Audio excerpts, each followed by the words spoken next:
Bukan senang nak senang, bukan susah nak susah. Syukur selalu, Alhamdulillah.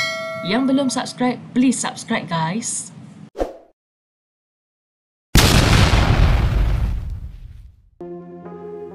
Apa dah jadi dengan Astaka Taman Tun Sadun?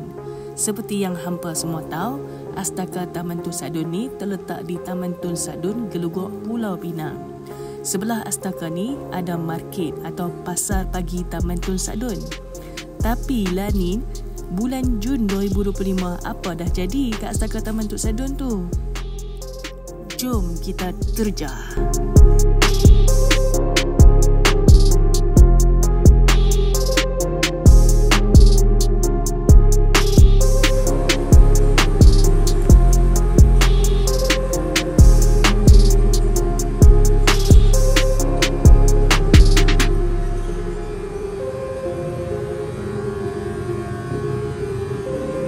Assalamualaikum dan salam sejahtera kepada anda yang belum subscribe, please subscribe channel saya.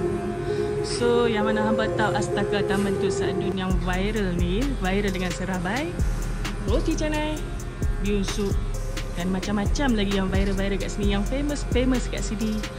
Lah ni Astaka ni dah tak ada, akan dirobohkan. Macam mana hamba tengok ni, macam ni lah akan dirobohkan. Pasal apa dirobohkan?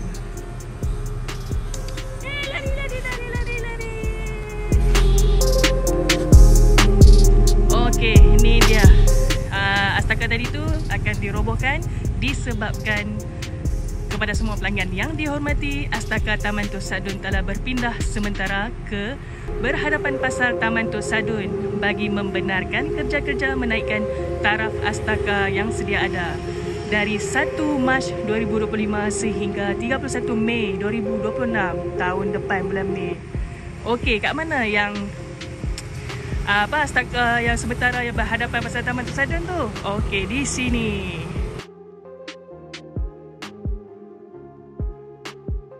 Kalau naik kereta, hampa boleh parking kat depan Masjid Taman Tun Sadun, tapi kena jalan jauh sikit lah. Tempat duduk Astaka sementara ni limited. Jadi penduduk area sini lagi baik, hampa bungkui makanan makan kat rumah. Hahaha.